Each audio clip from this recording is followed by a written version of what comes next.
All right. तो वो आपके जो एप्लीकेशन है उसके भी 2 नंबर हैं, लेकिन आपको उसमें भी लेवल 2 पे, सॉरी लेवल 1 पे ही आपको मिल जाएंगे। और उसके बाद आपके पास 4 नंबर एनालिसिस के होते हैं, यानी कि आपको चेन बनानी पड़ेगी क्योंकि आपको लेवल 2 पे जाना है। अच्छा, तो अब ये आप दो बेनिफिट, अब आप यहाँ पर प्रोसेस इनोवेशन को अगर डिफाइन करोगे ना, तो आपको लेवल 1 नॉलेज मिल जाएगा। तो 2 नंबर मिल सकते हैं if your definition is compact and comprehensive. Otherwise आप जब दो बेनिफिट्स को स्टेट करते हो तो आपको तभी नॉलेज के नंबर मिल जाते हैं, और फिर आपको उसको डेवलप करना है और अपनी डेवलपमेंट में एप्लीकेशन को यूज करना है, ताकि आपको एप्लीकेशन के नंबर भी मिल जाएं और एनालिसिस भी आपका अच्छा हो जाए। तो ये सवाल मुश्किल नहीं है, नोट्स में लिखे भी हुए हैं फायदे, आप बता सकते हैं। अच्छा, फिर हमारे पास आ गया सवाल अगला कि evaluate the factors that John needs to consider before opening the new location in country P। अच्छा, इसमें जो इम्पोर्टेंट चीज है वो है कि आपने फैक्टर्स को मेंशन करना है, कि जो इम्पोर्टेंट फैक्टर्स हैं, कि अगर जॉन डिसाइड करता है कि कंट्री पी में जाना है क्योंकि वहां पर हाउस मूव करने की डिमांड ज्यादा है, तो वो कौन से फैक्टर्स हैं जो कि वो कंसिडर करेंगे। तो उसमें आपने कोई से 2 फैक्टर्स बता दिए, ओके फाइन। लेकिन आपको इवेल्यूशन में क्या करना है, इवेल्यूशन 2 तरह की है, आपको जैसे बताया था। और एक बात और कि अब यहाँ पर ये 11 नंबर नहीं होते, अब इसके 12 नंबर होते हैं, तो आपने 12 के हिसाब से ये अटेम्प्ट करना है, क्योंकि ये जो 1 नंबर यहाँ कटा था वो 1 नंबर यहाँ चला गया। नंबर उतने ही है 30 हर केस स्टडी के। तो अच्छा, फैक्ट आप फाइनल वैल्यूएशन क्या करोगे, वो तो ये है कि जो आपको, अच्छा सर, आपसे एक बात पूछनी है। मतलब मैं कौन से साल से लेके कौन से साल तक पास प्रैक्टिस करूं? अभी तक मैंने 2022 किया है और 21 के कुछ किए हैं। देखो उसमें आप, मैंने फरवरी मार्च 2023 का पेपर आपसे शेयर किया, वो तो लाजमी वो करो। मैंने कर लिया, वो मैंने कर लिया, P1 बस उसको ठीक है, कर लिया, तो फिर P2। तो ठीक है, आप 20 तक भी चले जाओ तो ठीक है।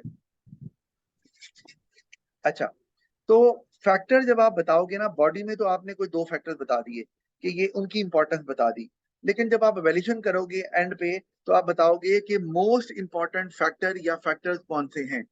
अच्छा, अब उसका तरीका क्या होता है कि अगर आपने एक फैक्टर बताया जो न्यू लोकेशन के लिए इंपॉर्टेंट है, तो बेहतर होता है कि आप साथ ही उसकी वैल्यूएशन भी कर दो। वैल्यूएशन उसे कहते हैं वैल्यूएशन इन द बॉडी। अच्छा, वो कैसे होती है, वैसे मैं इसकी वीडियो भी इंस्टा पे डालूंगा, कि आपने अगर एक फैक्टर की इंपॉर्टेंस बताई है, तो आपकी वैल्यूएशन जो उस पॉइंट की होगी, उस फैक्टर की होगी, वो बताएगी कि ये क्यों इंपॉर्टेंट है ज्यादा, इसकी इंपॉर्टेंस ज्यादा क्यों है, तो ये वैल्यूएशन है। या कि ये आपको लगता है कि one of the most important है, तो ये वैल्यूएशन हो रही है। लेकिन वैल्यूएशन में क्वेश्चन की स्टेटमेंट को एड्रेस करना होता है, और जब आप बताओगे कि ये one of the most important है, या ये लग रहा है कि क्रिटिकल रोल प्ले करता है before taking a decision to move to country P, तो ये वैल्यूएशन है। यानी कि वैल्यूएशन में क्वेश्चन की स्टेटमेंट को एड्रेस करना जरूरी होता है। अच्छा, आप चाहें तो आप ये भी कह सकते हैं कि आई बिलीव के ये फैक्टर इतना, यानी कि बताने के बाद उसकी इंपॉर्टेंस, आई बिलीव कि ये फैक्टर इतना इंपॉर्टेंट नहीं है और उसका कोई रीजन दे दिया, ये भी वैल्यूएशन हो सकती है आप। तो अगर आप हर पॉइंट के बाद वैल्यूएशन करोगे, तो उसका फायदा आपको क्या होता है कि आपको एंड पे ज्यादा वैल्यूएशन नहीं करनी पड़ती। अच्छा, एक बात आपको बताऊं कि जब आप वैल्यूएशन करते हैं, तो एक अच्छा तरीका क्या है वैल्यूएशन का, कि लेट से आपने जो 2 फैक्टर्स बताए कि ये लोकेशन, नई लोकेशन पे मूव करने के लिए इंपॉर्टेंट है, उनके फायदे बता दिए, डेवलप कर दिया, एप्लीकेशन भी शो कर दी, ले ठीक है, लेकिन साथ में आपने वैल्यूएशन की और वैल्यूएशन ने बताया कि ये इतने इंपॉर्टेंट नहीं है, दोनों के बारे में बता दिया कि ये इंपॉर्टेंट नहीं है। अच्छा, इसके अलावा आपने दोनों को एक किस्म का रिजेक्ट ही किया ना वैल्यूएशन के अंदर, बॉडी में दोनों को बताया कि ये इतने इंपॉर्टेंट नहीं है। अच्छा, और जब आप फाइनल वैल्यूएशन करोगे, तो आपके लिए आसानी क्या हो जाएगी, आप उन दोनों वैल्यूएशन को लेकर चलोगे आगे, वो आपको सपोर्ट करेंगे इन योर फाइनल वैल्यूएशन। क्यों, क्योंकि आपने जो बॉडी में वैल्यूएशन की है, वो उन दोनों पॉइंट्स के अगेंस्ट है। वैल्यूएशन की बात कर रहा हूँ, एनालिसिस तो आपने किया, दोनों पॉइंट्स के फायदे बताए, लेकिन वैल्यूएशन उस दोनों पॉइंट्स के अगेंस्ट है कि ये इतने इंपॉर्टेंट नहीं है। और फिर जब आप फाइनल वैल्यूएशन करेंगे, तो आप उन दोनों पॉइंट्स को रिजेक्ट करेंगे कि ये इतने इंपॉर्टेंट नहीं है, और रिजेक्शन आपने पहले ही बॉडी में कर दी हुई है, इसलिए आपको दोबारा रिजेक्ट करने की जरूरत नहीं है। वरना आपको फाइनल वैल्यूएशन में भी रिजेक्ट करना पड़ जाएगा उन दोनों को, वरना नंबर पूरे नहीं मिलेंगे। तो अब आपके लिए आसानी क्या हो गई कि आपको सिर्फ लेवल 3 अचीव करना है, लेवल 2 आपने बॉडी में कर लिया, क्योंकि यहाँ पर क्या होता है 12 नंबर के क्वेश्चन में कि आपको 2 नंबर नॉलेज के तो मिलेंगे, लेकिन वो तब मिलेंगे जब आप लेवल 2 पे जाओगे। नॉलेज को डेवलपमेंट में इस्तेमाल करना है, एप्लीकेशन वो भी आपको 2 नंबर मिलेंगे, लेकिन आपको लेवल 2 पे जाना है, एप्लीकेशन डेवलपमेंट का पार्ट होनी चाहिए। इसी तरह से आपको 2 नंबर एनालिसिस के भी मिलेंगे, लेकिन उसमें भी आपको लेवल 2 पे जाना पड़ेगा, तो ये इट इज गेटिंग टफ। और फिर आपको 6 नंबर वैल्यूएशन के मिलते हैं, जिसमें आपको लेवल 3 पे जाना है। यही मैं आपको बता रहा था कि लेवल 3 वैल्यूएशन पे जाना है, तो लेवल 2 वैल्यूएशन बॉडी में करो, और ये करके दिखाओगे तो मैं देखूंगा। लेवल 2 वैल्यूएशन बॉडी में करो, और सर वो वैसे अगर हमने जो जो नॉलेज के मार्क्स है वो हम इसमें किस तरह ले सकते हैं, जो डिपार्टमेंट 12 मार्क्स से क्वेश्चन है इसमें नॉलेज के मार्क्स किस चीज को डिफाइन करके ले सकते हैं? ये आपने बहुत अच्छी बात की है, क्योंकि इसमें कोई बिजनेस टर्म ऐसी नजर नहीं आ रही जिसको आप एक्सप्लेन करो, तभी तो मैंने बताया हुआ है। फिर आप ये करोगे, जब आप पहला फैक्टर हाईलाइट करोगे ना कि one of the factor which should be considered is this, तो ये आपका नॉलेज शो हो रहा है, राइट। जैसे मैं एग्जांपल देता हूँ, कंट्री पी में अगर आपने जाना है तो मैं कहता हूँ one of the important factor is the amount of rent which is charge for a location.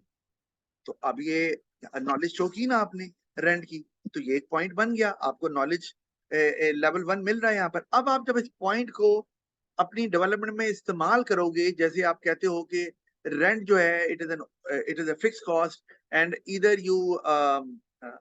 you are meeting the demand of the customers, or there is enough demand or not, still you have to pay that rent. So it might increase the cost and might cause cash flow problem as well, अगर rent ज्यादा high है, क्योंकि वो तो pay करना ही करना है, either even if you are dealing clients or you are having sales or not। तो ये जब आप डेवलपमेंट करेंगे leading to cash flow problem और हाई रेंट होगा, तो it may cause the business to struggle. तो ये आपने क्या किया, उस रेंट वाले पॉइंट को अपनी डेवलपमेंट में इस्तेमाल कर रहे हैं, तो डेवलपमेंट भी हो रही है, चेन ऑफ एनालिसिस भी बन रहा है, और आपकी नॉलेज लेवल 2 पे भी पहुंच रही है। तो ये तरीका होता है। इसी तरह दूसरे फैक्टर को बताओगे तो आपको वहां पर भी नंबर मिल जाएगा। अच्छा, तो अब मैंने आपको बता तो दिया, लेकिन आपको बताया लेवल 3 इवेल्यूशन आपकी, जब आपने दोनों इवेल्यूशन बॉडी में बता दी, और आपने दोनों में पॉइंट्स, दोनों फैक्टर्स को रिजेक्ट किया, रिजेक्ट का मतलब है कि उनको बताया कि इतने इंपॉर्टेंट नहीं है, और एंड पे आपने उन दोनों को मेंशन करना है, दोनों वैल्यूएशन को जो आपने बॉडी में की है, और फिर कोई ना कोई नई बात करनी है जो कि आपको लगता है बहुत ज्यादा इंपॉर्टेंट है। लेवल 3 तभी बनेगा जब आप कोई नई बात करेंगे। आप वो जो ऊपर वाली वैल्यूएशन को इस्तेमाल कर रहे हैं, ओके फाइन, अगर आपने बॉडी में वैल्यूएशन नहीं की तब भी इट्स फाइन, लेकिन फिर आपको याद रखना है कि अगर आपने बॉडी में वैल्यूएशन नहीं की तो आपको फिर एंड पे पहले उन दोनों फैक्टर्स को जस्टिफाई करना पड़ेगा कि ये इंपॉर्टेंट नहीं है, और जो मेरे फैक्टर्स हैं या फैक्टर है वो ज्यादा इंपॉर्टेंट है, क्योंकि अगर मेरा फैक्टर कंसिडर नहीं करेंगे तो इन दो फैक्टर्स की कोई वैल्यू नहीं है, इस तरह करके फिर बताना पड़ जाएगा। तो आप ये बॉडी में काम कर सकते हैं, और फाइनल वैल्यूएशन में आप कोई नई बात कर सकते हैं जो कि बिजनेस के लिए बहुत ज्यादा इंपॉर्टेंट है, या केस के अंदर इंफॉर्मेशन दी हुई है जो कि बहुत सिग्निफिकेंट है, उसको इस्तेमाल किया जा सकता है। अब देखेंगे आप इसको कैसे करते हैं, तो फिर मैं उसको एग्जामिन करूंगा सही से।